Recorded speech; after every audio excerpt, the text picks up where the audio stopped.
Hey y'all, what's up? This is Angel coming at you again with another video. This is a part 2 to the first video that I did previously on kingdom marriages. I was talking about how our kingdom spouses know the call, they know why God placed them in our lives and why we're in their lives. So they feel it innately, they feel in their spirit what we're supposed to be doing, that we have a mission, and so on and so forth. Our kingdom spouses know, but there is some underlying fears, whether not feeling good enough, having some insecurities, some fear of commitment, because a lot of them have really, really good hearts and good spirits and have been done really, really wrong throughout the years. God's children tend to get used a lot, and a lot of people have preyed on us because they see that we have good hearts. And a lot of the kingdom men have been through a lot in relationships as well as us. And a lot of them have pretty much shut relationships out completely. And God is in the midst of softening their hearts. And God used us to soften their hearts. He's very strategic. He knows what he's doing. This awakening, remembering who they are, remembering their call, remembering the Lord. A lot of them forgot God. A lot of them turned their back on the Lord. A lot of them are prodigals. So seeing us, feeling the love that we have for them, made them feel the love that God had for them. So a lot of them opened their Bibles again, prayed again for the first time in years after meeting us, and God placed us in their life strategically for that purpose. This doesn't pertain to everybody, but for those it pertains to, it will resonate. Just go to the Father and pray on this message. There are also some out there that are going through a lot of demonic interference, a lot of spiritual warfare is transpiring in a lot of you guys' situations. So it made me want to release another dream that I had as a part 2 to the first one, because it's not all cookie cutter, like, they're just only in pruning stages. It's also a lot of, like I said, demonic strongholds going on, a lot of spiritual warfare going on. A lot of them are in bondage. They have made covenants and they have yoked themselves to things that are ungodly, and they have not yet unyoked themselves. So they are literally still in spiritual bondage to things that are keeping them away. I want to expand on that a little bit. I had a dream maybe about a week and a half ago. I'm a dreamer, by the way. I have a lot of dreams. I have years worth of dreams. I'm just now getting to the point where I feel like it's okay to release these dreams. And I feel like they'll be useful for a lot of people. So I had a dream maybe about a week and a half ago. And it was about me and my kingdom spouse. And it reflected us both being in bondage. In the dream, I was with my ex that I was with for a very long time. It was a very toxic relationship. I learned a lot of lessons. It was definitely not a relationship that God ordained. In the dream, there was a scene where I was in the kitchen and I was cooking dinner for my ex. And I remember feeling mute. The way he talked to me was very demeaning. It was like I was very oppressed in the dream. I barely could move. Like, I couldn't say anything back. I could only do what I was ordered to do. I was very robotic. Very robotic. But I remember in the dream just wanting to get to my kingdom spouse, just wanting to get away and get to my kingdom spouse. And in my mind, I was just planning and plotting how can I get out of this jail? That's what it felt like. How can I get out and get to my kingdom spouse? How can I get away? How can I release these chains and get to my kingdom spouse? Fast forward in a dream, I don't know how, but I ended up escaping, and I remember running. And I was just running. And I got to the area where my kingdom spouse was, and I was trying to get to him, but his ex was blocking the doorway, and I couldn't get to him. And in the dream, I don't know how, being from the outside, I knew what was going on the inside of their home, but I did spiritually know what was going on. See, I knew I was oppressed, and I knew I was in bondage. In the dream, he was very oppressed and very much in bondage. He was being controlled without knowing. He was under a spell, a hypnotic spell, without knowing. He was also in a robotic state, but he didn't know he was in a robotic state. He was very much in it, very much deep in the spell. And I remember trying to get to him. If he could just see my face, he would snap out of it. But I couldn't get to him because his ex was in the doorway. And when I approached, she tried to distract me as if I was there for her. And she was so excited to see me. It was so wicked. And her spirit was so disturbing. Like, it was something very... You know what? I met one other person who made me Google this. The Holy Spirit dropped it in my mind instantly. I met this one person who had this spirit that made me instantly think of hyenas. It was something in his eyes, something in his spirit. He was calm, but it was something in his eyes and the way he spoke that made me feel like the spirit in him was like a hyena. And I thought it was so odd that I thought of that, because that was the first time I ever thought of that ever in life. And the Holy Spirit put it in my mind, the word hyena, like instantly. Now, I know it is a marine spirit behind these counterfeits, the Jezebel spirit, incubus, succubus, a lot of that going on for sure.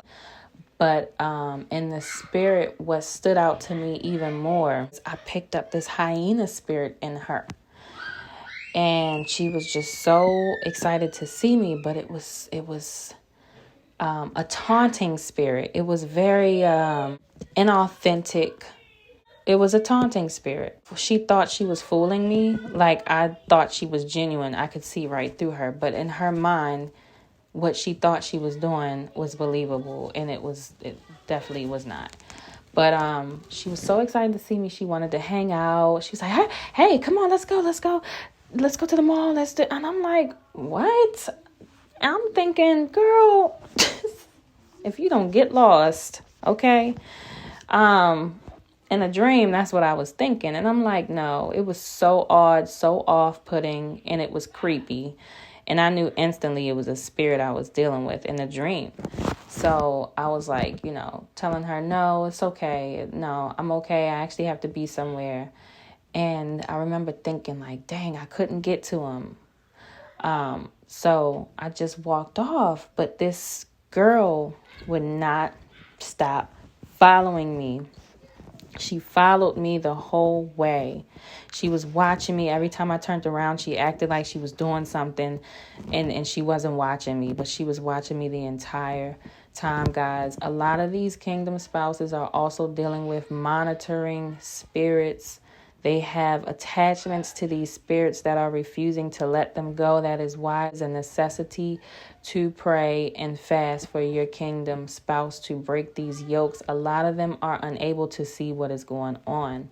And God revealed it to you not only to have hope for the future and to know who your spouse is, but to also step in for your spouse and break those yokes. So we do have a responsibility. Yes, your kingdom spouse is your assignment as you are his, and he will do his part once he gets out of this trance.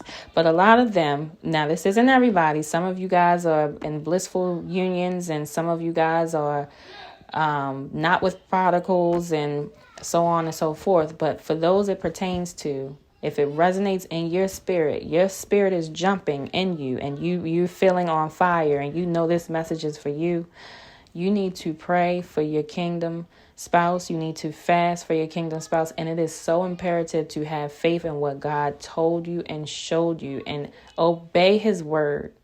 Obey his word. Pray. When you pray about it, he's going to give you direction in your spirit. Whether to call, not to call, whether to send this, whether to not send this Bible verse. Don't give him a break. Don't give him a break. Go on a fast. You'll feel in your spirit, but please follow his direction.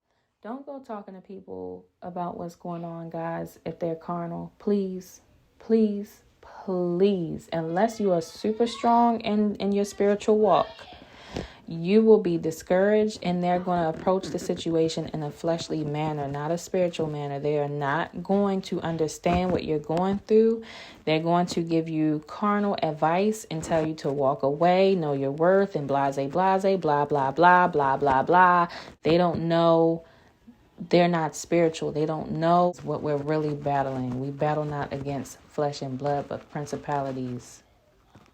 So, knowing that, please approach this situation in a delicate manner. It is a blessing. And yes, it is a heavy responsibility, but it is beautiful that God trusted you with this person's soul. So to sum up what I'm saying, in the dream, it showed that we were both attacked spiritually. In my past, I was in a relationship and in bondage, and it took me a while to realize it, but it was witchcraft. It was demonic. It was the devil trying to get in the way of what was ordained for me. I didn't know he wasn't the one. I just knew it was somebody. I didn't know my ordained spouse was my ordained spouse. I had a clue. I'll get to that another time. I'll talk to you guys about my story another time, but same thing for them. They were in a long-term relationship. They were in a long-term relationship with someone who was not ordained for them, and they didn't know. And a lot of these counterfeits held mass for a long time, and a lot of them put witchcraft on these men, and a lot of them were under demonic illusion, and they just did not see. They couldn't see what was clear to a lot of other people. They were not able to see because they were under demonic illusion. And a lot of them have spirits that they're dealing with. A lot of them made covenants with these spirits. A lot of them are yoked with these demonic spirits, principalities that don't want to let them go. They have altars with their name on it, and they are not getting ready to get rid of it for anybody.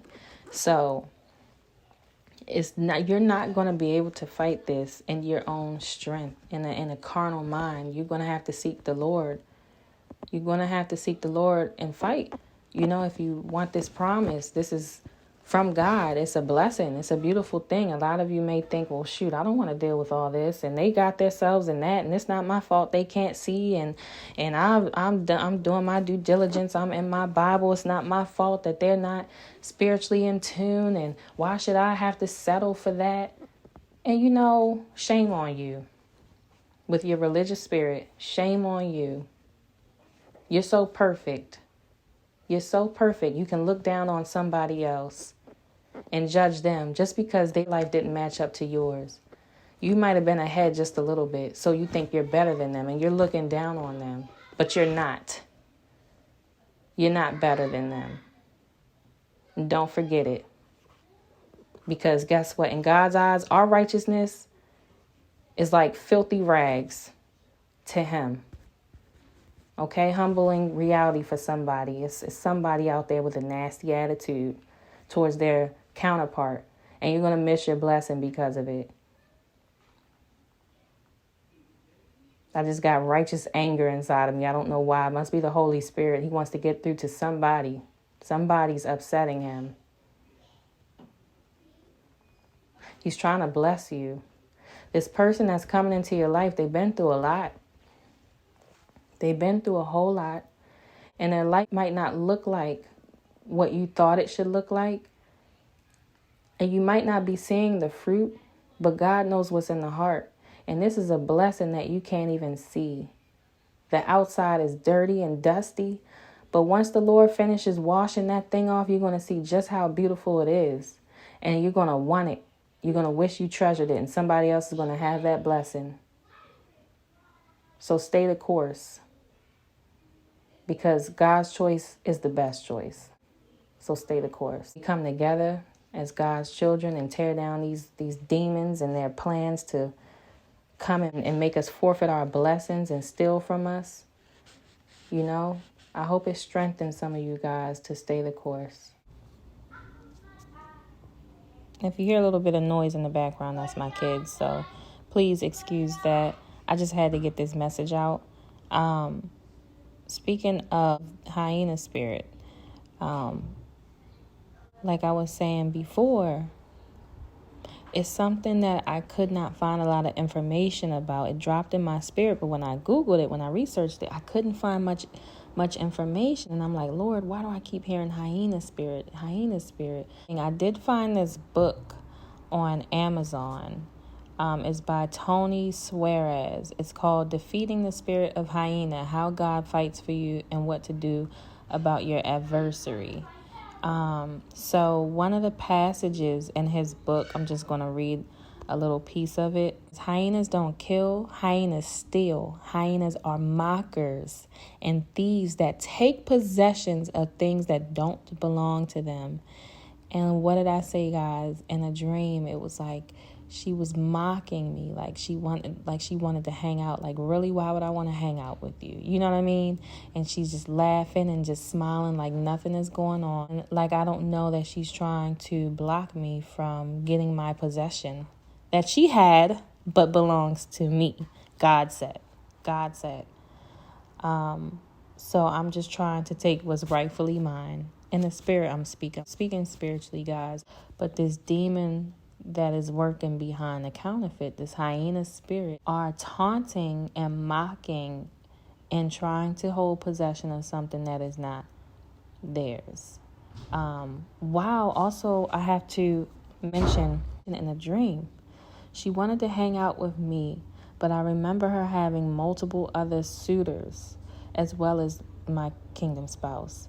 In the dream, she was very out there, just all over the place. Her spirit was just jumpy, very hyena-ish. Just, you remember how those hyenas were in the movie The Lion King? Just real, just jumpy and all over the place, and just no loyalty to anything or anybody. Just like, yeah. And also, guys, God revealed to me, I prayed on this spirit. This hyena spirit is one of the lower ranking spirits. Like the marine kingdom spirits, they top these hyena spirits. The hyena spirits are kind of like shrimp in the sea as far as ranking goes. They're very low ranking, very scum spirits, very scum. They hold no power. They think they do. They get defeated very easily. So, yeah, guys, a lot of these counterfeits have this hyena spirit going on. But anyway, I'm not going to make this any longer. Thank you, guys. That's all I have for you. Have a blessed day. Bye.